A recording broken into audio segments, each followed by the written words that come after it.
अगं अशी काय उभ्यानी जाडी ती जरा खाली वाकून जाडून घे ना. आमच्या काळात असं नव्हतं बाया. माय आता कमाल दुखत नाही तर तुला जाडूनच घेऊन दाखवलं असतं कसं जाडीत त्यात ते. आमची टाप नव्हती असं एवढसा सुद्धा कचरा मागं सोडायची. काय आताचे सुना आहेत वाकाय नको त्यांना.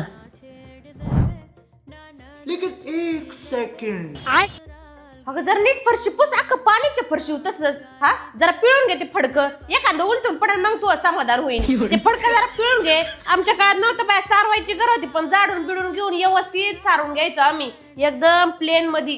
हा तुम्हाला तर काही सगळं ऐकतंय तरी तुम्हाला नीट करता येत नाही.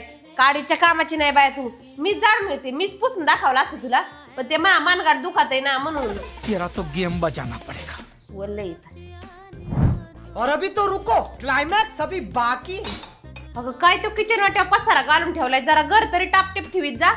अहो सासूबाई मी पण सकाळ धरून उभीचे कामच चालल्यात घरात. माझं पाय दुखत असते का नाही.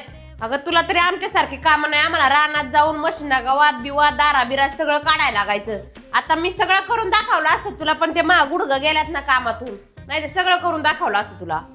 सासूबाई जसं म्हातारपण चालवतं तसं तुमचं गुडघं दुखत आहेत पाटण दुखते हात दुखत आहेत पाय दुखत आहेत सगळं दुखत आहे पण तोंड मात्र दुखत नाही. ते मात्र लई चरा चरा चालत आहे. सासूबाई मला तुम्हाला बोलायचं नव्हतं पण तुम्ही बोलायला बाग पाडता. सून कधी बोलत नसती तिला बोलायला बाग पाडलं जातं. अब आए ना लाइन पे.